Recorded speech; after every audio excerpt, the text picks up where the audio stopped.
Olá, meu nome é Letícia Zaparoli Perim, eu sou estudante do curso de Agronomia da Universidade Federal de Santa Catarina, no campus de Curitibanos. E hoje eu vou apresentar o trabalho intitulado Como Análise do Desenvolvimento Inicial na Cultura da Soja, com diferentes cepas isoladas e combinadas de Bradyrhizóbio. A soja, ela é uma das culturas mais importantes no mundo, tanto para alimentação humana quanto animal, e também para a produção de biocombustíveis, sendo importante economicamente e ecologicamente. Para atingir um rendimento médio de 3.000 quilos por hectare, a planta exige cerca de 240 quilos de nitrogênio. Então, o uso exclusivo de fertilizante mineral, ele se torna extremamente caro e pouco sustentável. Nesse cenário, a fixação biológica de nitrogênio com bactérias do gênero Bradyrhizobium surge como uma alternativa eficaz e sustentável. Então, o objetivo do nosso trabalho foi avaliar como as diferentes cepas isoladas e combinadas agem, influenciam o crescimento inicial da soja. O experimento ele foi realizado na safra de 2024-2025, na Casa de Vegetação da Fazenda Experimental Agropecuária em Curitibanos, Santa Catarina. Utilizou-se o delineamento inteiramente casualizado, com 9 tratamentos, sendo eles diferentes cepas isoladas e combinadas de Bradyrhizobium e 10 repetições por tratamento. Para o ensaio foi utilizado solo sem histórico de cultivo. Posteriormente foi realizado uma análise física e química desse solo para definir a calagem e adubação. Para a calagem foi utilizado 5 gramas de calcário por quilo de solo, sendo que cada vaso recebeu 7 quilos de solo.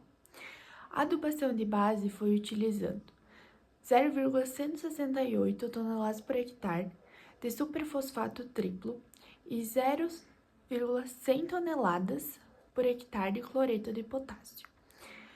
A adubação de base, ela foi por meio da incorporação do solo, em que a gente retirava 10 centímetros da camada do solo, do vaso, era colocado uma bandeja, o fertilizante e era incorporado. A primeira adubação em cobertura foi realizada quando as plantas se encontravam em estado fenológico V2, aplicando-se 0,168 toneladas por hectare de superfosfato triplo e 0,079 toneladas por hectare de cloreto de potássio. A segunda adubação de cobertura foi realizada apenas nos 45 vasos que ficariam para a segunda avaliação, quando as plantas ainda estavam em V4, aplicando 0,079 toneladas por hectare de cloreto de potássio. As duas adubações de cobertura foram feitas por fertirrigação, em que era diluído o fertilizante na água e aplicado no solo de maneira homogênea.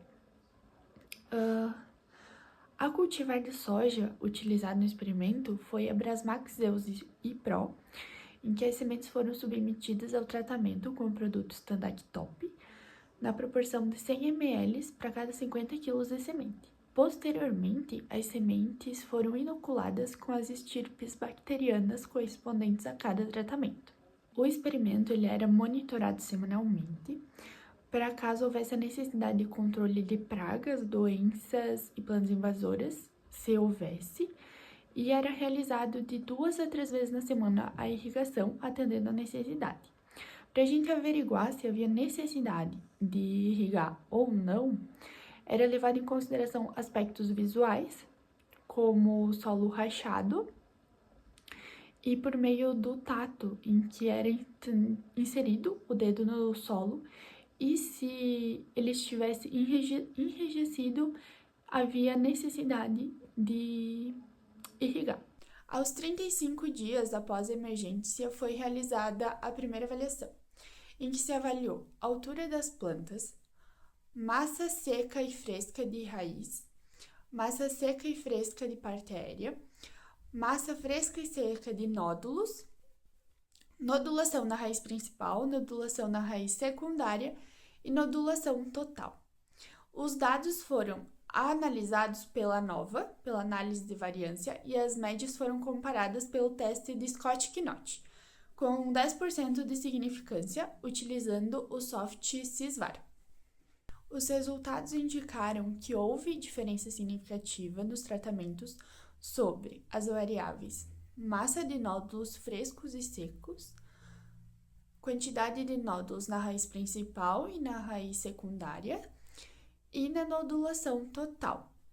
Os tratamentos que se destacaram foram o T5, utilizando a sêmia 5019, pertencente à espécie Bradrhizobium elkani, e os tratamentos T6 e T7, que foram diferentes combinações de cepas, demonstrando que há uma maior eficiência na promoção de nódulos e, portanto, maior potencial de fixação de nitrogênio. Dessa forma, conclui-se que o uso de determinadas cepas e combinações de Bradrhizobium promove sim um aumento significativo na nodulação da soja, o que indica maior capacidade de fixação biológica em nitrogênio. Além disso, representa uma alternativa viável para reduzir o uso de fertilizantes nitrogenados minerais, contribuindo para uma agricultura mais sustentável e economicamente viável. Por fim, eu gostaria de agradecer a empresa Biosfera AgroSolution, que financiou a pesquisa e forneceu todo o material utilizado durante o ensaio. E também gostaria de agradecer aos integrantes do grupo GMicro pela contribuição dada à pesquisa.